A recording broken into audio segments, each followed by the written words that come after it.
Okay, I'll take the points in reverse order. In terms of Sam Harris and his situation, it's not just, it's about getting to the source of morality. What he says, the worst world possible is where all conscious beings, not just humans in a particular situation, where all conscious beings are suffering to the maximum extent all of the time.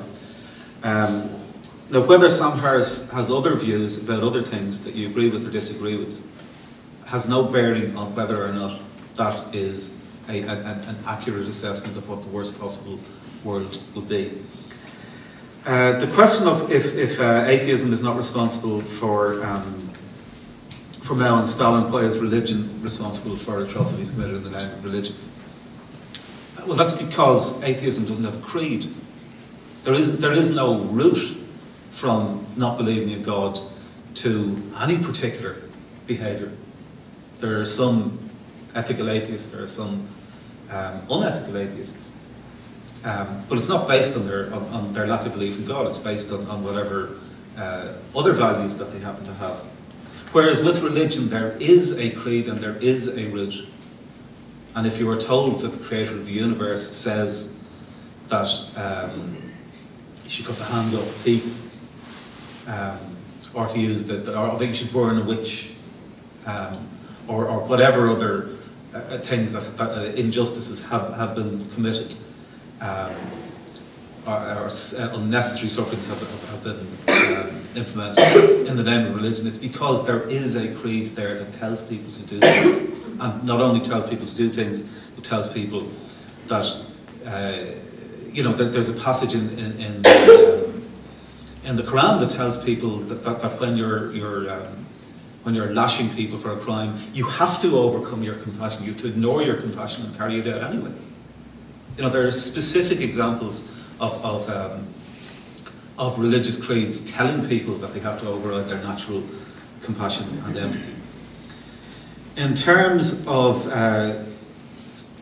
religion, in terms of the idea that secularists have hijacked the values of religion, it's actually the exact opposite. Well, this is one of the biggest just falsehoods of religious arguments. What has happened is that religion has hijacked the best of human values and has claimed that they are religious values.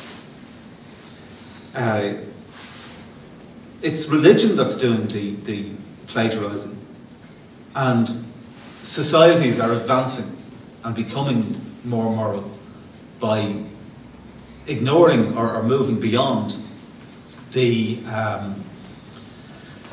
harmful and immoral commands that have been put forth in the past by religion. And finally, with regard to Sami's comment about the oldest documents being religious, so in one hand, it's not surprising given that a lot more people believed in gods at times when it was harder to not believe in gods because we didn't have the scientific knowledge to understand things.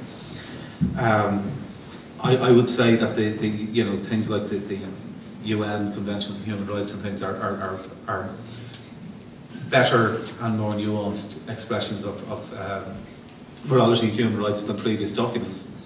But if Sami is arguing that the oldest documents are religious, and therefore by implication the newest or more recent ones are secular in terms of morality and human rights, then in terms of today's motions, that just strengthens the argument that religion is becoming less relevant in modern society. Thank you.